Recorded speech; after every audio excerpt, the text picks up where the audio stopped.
Hello and welcome to the Bowling University studio from the International Bowling Campus in Arlington, Texas. I'm John Karabatsis and I'll be your host for this edition of the Bowling University Profit Break. Thanks for joining us. Our mission at the Bowling University is to enrich people's lives personally and professionally, and the Profit Break is an opportunity for sharing insights on how to grow revenue, reduce costs, enrich yourself, your team, and your business. If you're joining the Profit Break for the first time, welcome. We're glad you're here. Give us 15 minutes and you'll be on your way to improving your profitability. You know, I think it's fair to say that for most of our industry, the bar business is undeniably a key component of the guest experience and a healthy bottom line. It's probably also fair to say we often rely on gut feel or what we perceive as market trends instead of hard data when implementing our beverage program. Our special guest today is Mr. Kurt Moody of Patrick Henry Creative Promotions. Kurt will be giving us his insight on how and why using data is key to developing a successful beverage program. Now, Kurt is someone you're going to want to pay attention to because he's a subject matter expert in beverage operations and training. And during his 20-plus year career, he's held nearly every position within a restaurant's beverage program, from bartender to new store trainer to beverage manager to corporate beverage manager, and now as a director of beverage operations. In this role, he successfully implements new beverage strategies and develops beverage leaders throughout the country. Kurt holds numerous industry certifications, including the Court of Master Sommeliers and the Cicerone Certification Program. Kurt, welcome. Thanks for joining us today. Happy to be here, John. Make it up. I guess if we ever go to dinner, I know who I'm handing the beverage menu to. It's a blessing and a curse sometimes. Love it. Good for you. Congratulations for all that. So, you know, Kurt, before we get started with what we're going to talk about today, tell us a little bit about your company, because I think Creative Promotions doesn't necessarily give us the full picture of what you guys do. Absolutely. So Patrick Henry Creative Promotions, we're a full-service beverage marketing agency. We're based out of Houston, Texas. We've been in business for 33 years now. We work with national clients in the restaurant, bar, and hospitality industry, from full-service hotels to independent restaurants. Building their beverage program, from cocktail innovation to menu design to training as they open up their restaurants. Okay, awesome. And you obviously are on the operations side of that. Correct. The market there. All right. Well, again, thank you for joining us. So you've been in this industry for, over 20 years, 24 years to be precise, holding all these different positions from day to day. And granted, it can be a tough industry when you're in that, but you stuck it out. So obviously you have a passion for it. Tell us about that. Well, really, the passion starts with kind of how I was brought up. I was raised in a household of scientists and educators.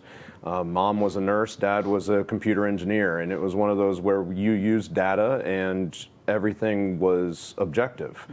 There wasn't really subjective gut feels. It was factual, data-based, evidence-based, and then you formulated decisions on that. Mm-hmm.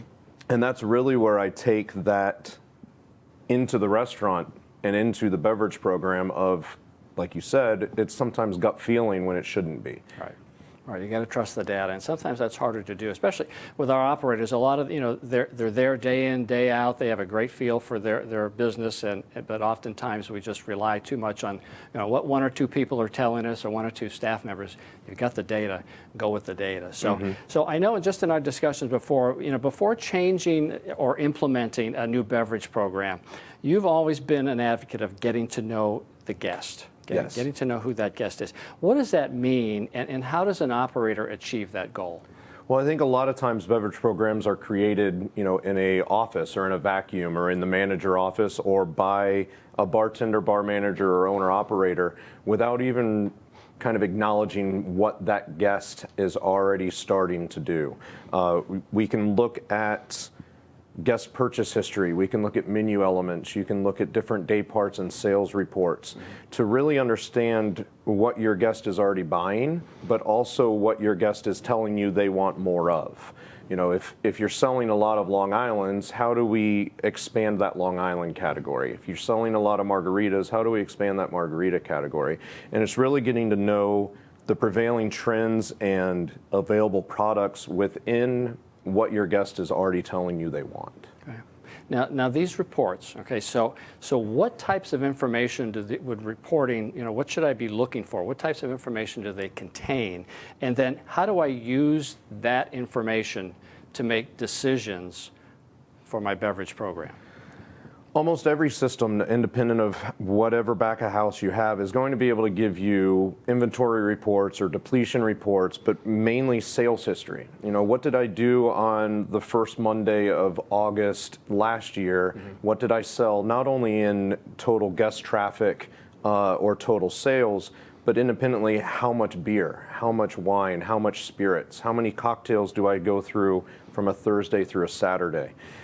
Really analyzing those sales reports into individual categories of your beverage program will let you know where to expand that beverage program, or really, as your cocktail trend reports come out, I can see that I have margaritas that I sell right away, but I don't sell any of these mules. We can look at removing those mules away from your menu and then building in more margaritas. Now, we traditionally, in our industry, we've done pretty well with beer. Bottled beer, draft beer, and so on. But there's a whole lot of opportunity in the cocktail side, in the spirits category. So the information that you're talking about, how does that, when I'm looking at the data, how does that impact the spirits category? And then how do we use that really to decide what cocktails to feature and or add onto our menu? Well, and it's one of those where a lot of times we'd look at seasonal, limited time offers or LTOs. We look at places where we can put new cocktails on a menu for trial, just to see if people will start to buy them and then they'll move into a full-time menu placement. A lot of times those sales reports will also enable you to identify where on the menu a drink performs the best. As our guests naturally read a menu, the top spot is your prime real estate. So having a cocktail that doesn't resonate with your guest or is low in your sales data in that top spot, you're handicapping yourself. So you can look at a lot at menu engineering, then you can look a lot at flavors. You can look at flavor extensions based on what flavored drinks or menu items, even food items that guests are buying.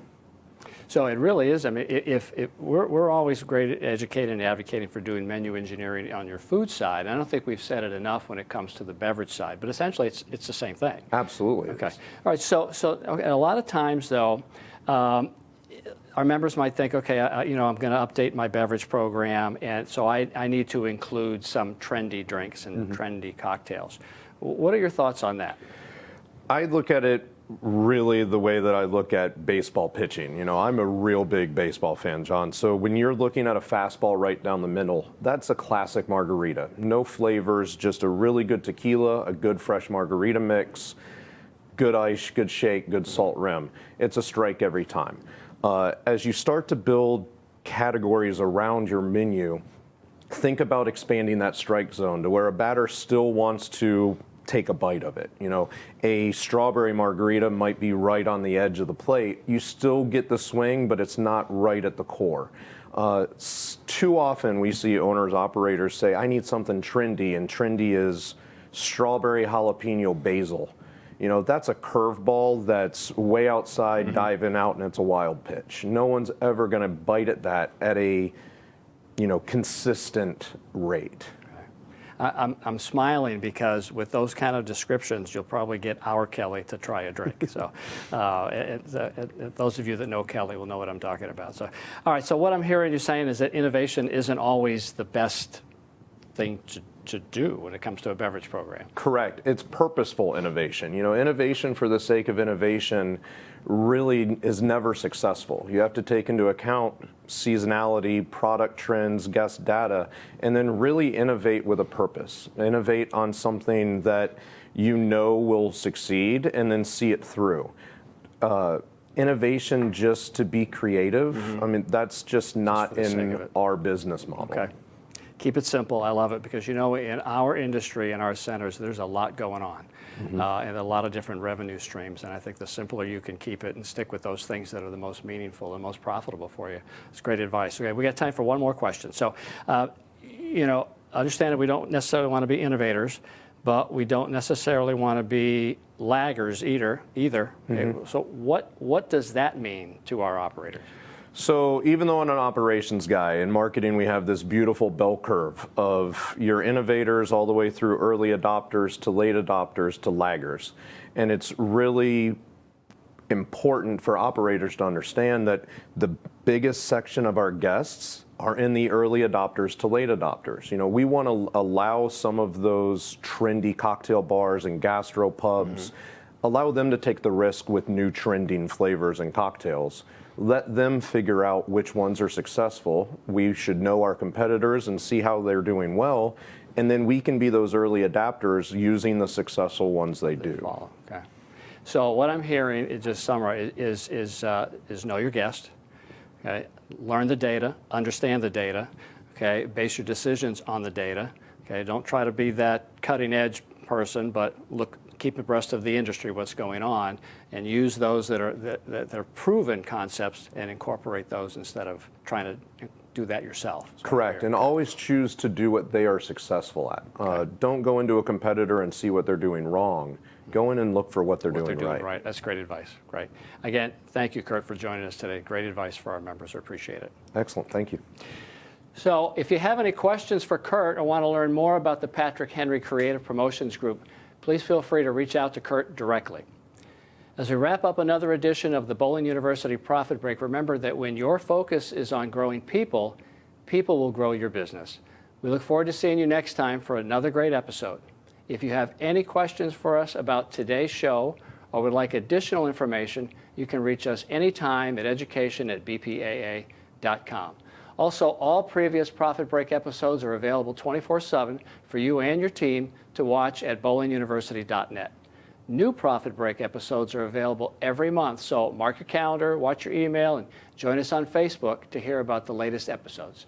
Until then, I'm John Karabatsis, and do for one what you wish you could do for everyone. We'll see you next time. Thanks.